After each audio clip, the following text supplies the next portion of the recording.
to your wife-to-be. I hope she's a basketball fan, or she could be calling into a talk show tomorrow. Let me tell you, that must be true love, because I've heard some romantic poems before, but to talk about your future wife's flatulence and her lack of vitamin D in front of 7,000 people, wow. Nathan Herbert for a three-pointer that never looked like missing, and Adelaide has doubled its lead.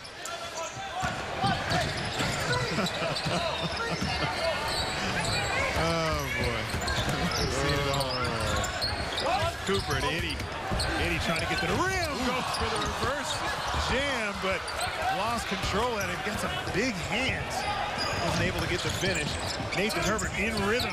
Transition three. Nobody picks him up. Adelaide now with a 10-point lead as Nathan Herbert opens the second quarter up with 2 straight threes. They were, and he shot them like he knew what he was doing as well. He missed all of last season through injury as Anatoly both tidies up some work on the rim. They might get a delay of game warning there. Substitution on the floor. Martin Eddy and Kevin Rash checking out.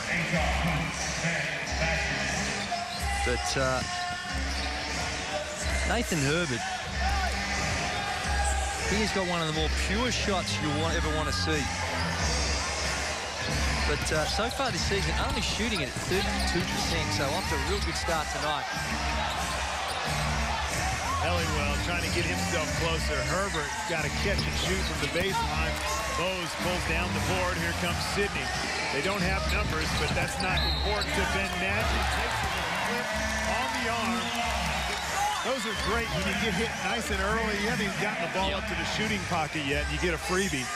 And it was only a delicate glance. There you see just the slightest of touches, and you're right, it got it early enough that it really didn't have too much of an impact on the shot, and Ben Madgen makes the most of it. Tom Daly, the Adelaide 36ers have got high hopes for him. Remember this time last year, Steve, he had 12 points against the Sydney Kings in a career-high performance. Little zone defense now by the Sydney Kings, and they go into Wade Helliwell, and the big fella's got to make those ones. You know, got to dunk him. Just dunk him. If you're in doubt, dunk him. 7 foot tall. Luke Cooper. Madgen doesn't have it on a roll, comes up short. And Adelaide still with a 3-point lead. Bartlett, nobody picks him up for his three. Sydney's transition D is awful. Steve, Sydney's D the last couple of weeks has in general been awful, and that's another one in transition. It's just really a game of shooting ball we got. You can't really say the Adelaide 36ers are really tearing it up on the defensive end, but they've just made the most of some poor shot selection and some sloppy turnovers by the Sydney Kings. Aaron Bruce will try and get the tempo in his favor. No, he launches up the jumper. Kind of pulled the trigger quick when they probably needed to slow it down. This tempo is in favor of Adelaide. That's a reach first by Ben Madgen before Mitch Creek ran over Aaron Bruce. Jeray Grant will check back into the game for Sydney after those 2 early fouls in the first 3 minutes of the game.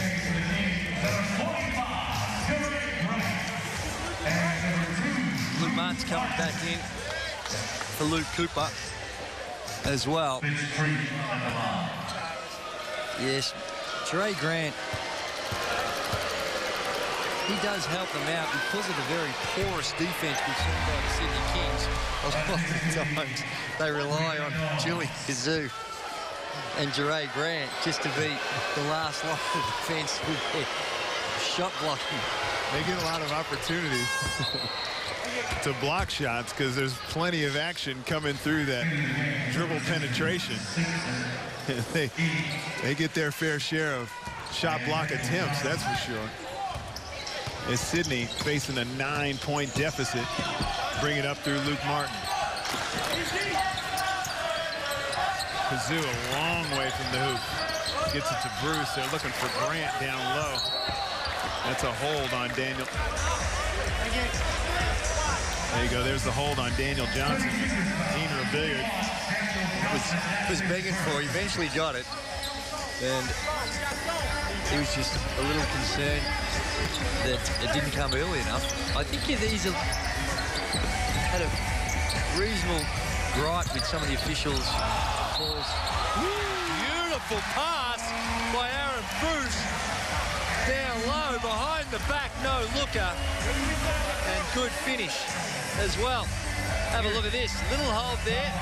Knows he's got the size advantage because Warren had switched onto him, and a great pass. But just getting back to that point, with Moose Rebellion very upset with the officials last week against Townsville, and rightly so. There was a couple of calls down the stretch that really were game changers. Not that they could hang their hat on that as the ultimate excuse to why they lost, but it certainly didn't help their cause. Yeah, those hurt late in games.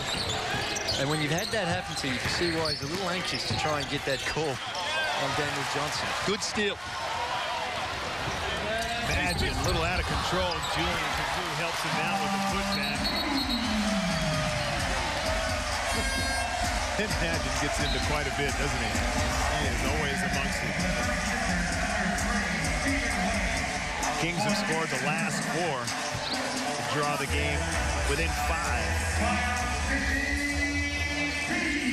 Sydney with a little token pressure in three-quarter court. Trying to change things up. Darren Ing has checked in for the 36ers. You don't want to give him too much space. Good help by Magin. Chris Warren for 3. Pure. That's nice. Chris Warren. As I mentioned, I think it was Ole Miss, if my memory serves me correct, where he went. Averaged, I think, close to 20 points a game in the SEC in his final season. So anyone with those sort of numbers, you know, can put the ball in the hole. And we've seen enough tonight to warrant that. Diamond Simpson going at Jeray Grant, who's already got 2 fouls, reluctant to pick up that 3rd. See, when I look at the Adelaide 36ers team here, there's a lot to like about their roster. And I haven't called, this is the first time I've called one of their games this season. And I need you to help me on why they're 4-9, because this is not a 4-9 team, just with the talent they have at their disposal. Imagine. A couple of bounce dribbles going to the left. That's a good shot for him. He's not able to connect. Warren trying to create some space for himself. Gets it to Way. Way putting it on the floor against Daniel Johnson. Absorbs the hit. Gets the score. It's another smart play. You can see just Jeray Grant just a little nervous now trying to avoid picking up that 3rd foul, and very reluctant to aggressively go after it like we've seen him do in the past. Off the ball foul. Darren Ning trying to chase Aaron Bruce. Get called for the hold. That's what happens when you're trying to get around. You know a guy's coming off that's got the green light to shoot it, and there's that screen down low. You try and fight through that baseline pick. And Darren Ning gets pinged for the foul. Sorry, Andrew. Timeout on the floor, and the Adelaide 36ers creeping away from the Kings. 41-29 with 4:50.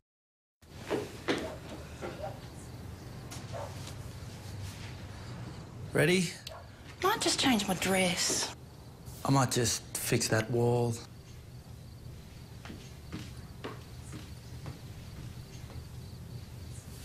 New Selly's No More Gaps Fast Dry. Ready to paint in 20 minutes. I can't find my earrings. Oh, might paint the wall. No More Gaps Fast Dry. If it's Selly's, it works. Man or zone, doesn't matter. Dribble entry loop. Whichever side you throw it to, run to the corner as a cross screen.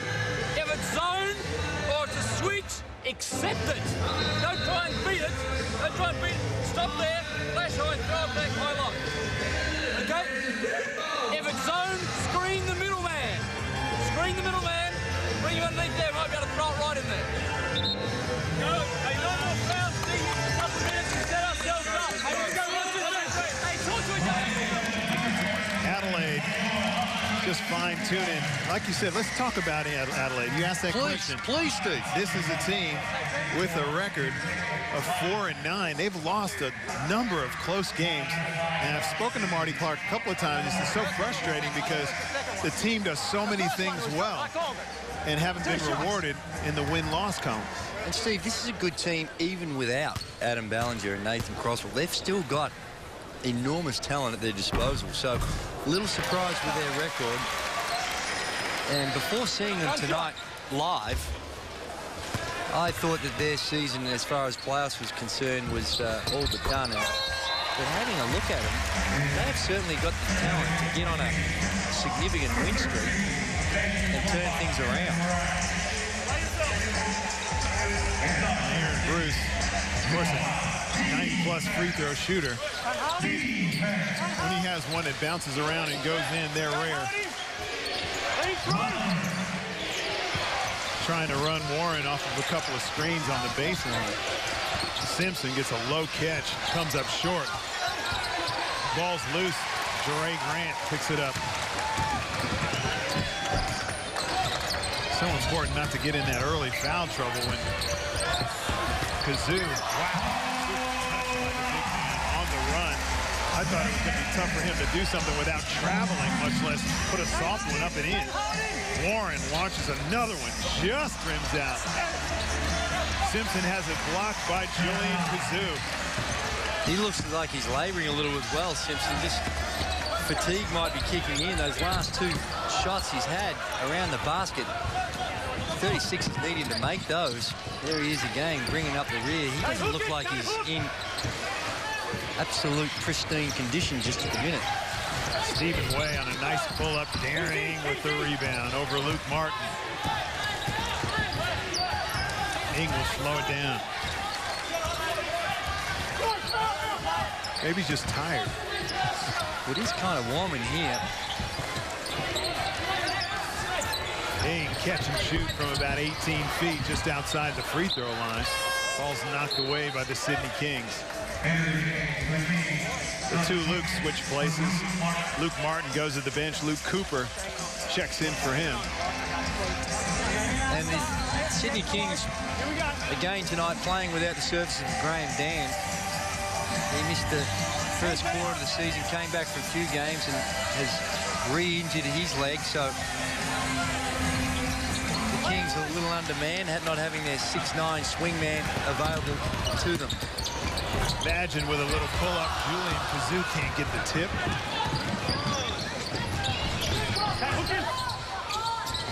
Way over the top. Super touch pass to Daniel Johnson. It was a great pass, and also good to see as a coach your team recognizing the things you talk about in the timeout. We heard Marty Clark talking about the high-low options, and there you see it. Good pass from the top. It's a great pass from the top. Sure is. That's not a great angle. In that replay there, Daniel Johnson was fronted, but just that size of Johnson gives the passer a little bit more margin for error because he can throw it up there. I remember back in the day when Moses Malone was with the Houston Rockets, they used to run that exact same play and have Moses block his man out and throw it off the backboard so he could catch it. And it was virtually unstoppable. It is, because it's coming straight to him off the backboard. It's pretty easy to make a pass when all you got to do is smash it against half the backboard. Just throw it up there, I'll go get it. Kazoo losing the handle. He launches one from the perimeter. Shot clock was winding down. He had no choice. Ratch with the steal.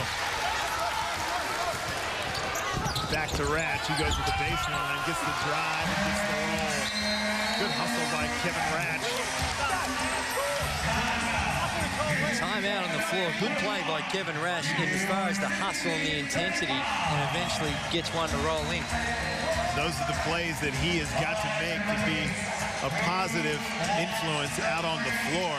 Not your prototype scoring import. He plays good D. He's a good rebounder. He's a good all-around player, but he's got to be making those hustle plays, and that's where it pays off for Sydney as he's gotten them back into the game on a 6-0 run from the Kings. You're in the 4 spot. Let's go to a 40 series. Defensively, I want to go to 12. That'll put you guys at the back. They got Halliwell and Simpson in. All right, so Johnson and Halliwell. So, no, Johnson, we got to carry a hand. Halliwell, we can sag a bit. That'll put you guys on the elbows, so weak side's got to drop. All right, pass them off, get the arms up. Nothing easy. Shot goes. We have to box. 40 series offensively. All right, here we go. On the glass, on the glass, on the glass. 3, 2, 1. Andrew, this timeout, I was just looking at the stats, and, there's Ryan Feeling, sport reporter, and all the celebrities here at the Sydney Kings game as usual. But what I was going to point out was, looking at the stats, there has already been 7 block shots in this game. It is, and when you got that size and athleticism that both these teams have, you can understand why. Some good defensive efforts. Also see your old sparring partner, Steve. Billy Woods is over there along the Sydney Kings bench. All right, the Woodman with his son, Robbie. And a tip in by Daniel Johnson. There's a great Billy Woods. And there's the turnover count. The Sydney Kings have done a better job of taking care of it this quarter. They had 7 in the first quarter. They have yet to have a turnover so far in the second. Ratch gets it to Cooper, finds Ben Madgen with an open look from the baseline. Can't get that one to go. Johnson running the floor again. Threw it up in the air. There's contact, no call. Don't know how that's not called, Steve. Just got a clear push in the back by the undersized Luke Cooper. Luke Cooper just had the ball slip out of his hands. Cooper goes for the block. Daniel Johnson gets knocked down again. I thought he played it perfectly because I think he surprised everybody by catching it that quickly and shooting it, but he was definitely hit in the act of shooting. Daniel Johnson is already up to 12 points a game. 12 points in this game, and with the 4 rebounds. He is having an outstanding season for the Adelaide 36ers. Ratch with 2 seconds left on the shot clock. Just down over Wade Halliwell. Steve, you're spot on before with the role Kevin Rash is going to play. He's not going to be one of those highlight reel type players, but he needs to do the little things, and he has been doing it quite well this season for the Sydney Kings. Similar to the vein of, remember back when Mike Kelly was an import back in the league, similar type role that he has to play. Now, unfortunately, the Sydney Kings don't have the same sort of talent that Mike Kelly had when he was with the Magic and even when he was with Townsville, but nevertheless, that's the role he has to play. Anatoly Boast and Kevin Rash just having words, and it seemed like aggressive words, Steve, underneath the basket. It sure did. I don't think they would sort of make plans for their New Year's activities. Daniel Johnson is just giving Sydney a nightmare. He has. On the floor and throwing it to him, making low post catches. Enough. One shot. Marty Clark just trying to work the officials. Let them know that not happy with a couple of those decisions. Those fast break opportunities have been there. Even the one that Daniel Johnson made, he felt like it should have been fouled. Luke Cooper explosive. Going past Chris Warren way too easily. Good little run by the Sydney Kings in this second quarter on the offensive end. Warren splits the defense. Has it cornered by Ratch. Plenty of time. Luke Cooper gets the layup to go in. That'll be a delay of game, and they've already had a warning. No, they didn't. Very close. Didn't pull the trigger on it. Timeout called by Aaron Brilliant. It's 1.96 seconds remaining, so I think we're having to round that off to 2 seconds. It's going to be a mighty play. It's going to be a full-court pass in order to get into a reasonable shooting position, and really not a lot of time. Catch and shoot. And you can't advance. Well, last time the Sydney Kings played against Adelaide here in this building, Julian Kazoo had 2 seconds left. He was fouled, went to the line, and hit both free throws and send it into overtime. So that'll be you. So that's probably going to be Warren. If they're down here, just be up in the lane. Martin, you're right. Don't get too deep. So if they encourage a long throw, we've just got to get there, right? So you're going on ball flight. You're back up in here, all right? We then have to be up on the lane. We encourage ball flight. That's going to give you time to get there. Do not foul. Hey, watch the screens at the back. All right. To switch up, right? Come on, go. There you see it. It's going to be a tough one to execute. You need things to go your way. But with their size and their catching position, not beyond the realms of possibility to sneak a quick one out. Well, 2 seconds is plenty. Someone needs to take it out of bounds first. Plenty of time. They've got their three-point shooters. We used to run this one in college. They try and throw the ball to the free throw line. Timeout, blue. Timeout to the purple, I think it is. He might have some vision problems there, but it's purple is the Sydney Kings. And the thing I didn't like about that play, and maybe that's why Moose Rebellion has called the timeout, trying to defend that one, put pressure on the ball so they just can't heave with the long pass. Exactly. Well, that was the same play that when I was at the University of Iowa, we used to practice that in situations every day. And that was a play that we would run with less than 3 seconds. You throw the ball the length of the court to the free throw line, and then you try and spray it to the sideline. Let's listen up. Now, if you can't get it, so if it's got a free throw down, it's going to come this way, throw it to him on the run. And then we've still got our guys down the corners here. So this is now going to be Steve and Herbert. Okay, you're locked. Okay? The only thing we do wrong is turn it over. Just make sure we get it inbound. If we don't get a shot, doesn't matter. Because if you throw the ball to the free throw line, if you don't catch it clean, you try and deflect it to one of the three-point shooters on the sideline who are standing on the baseline. They'll work their way up to about the free throw line extended on the sideline.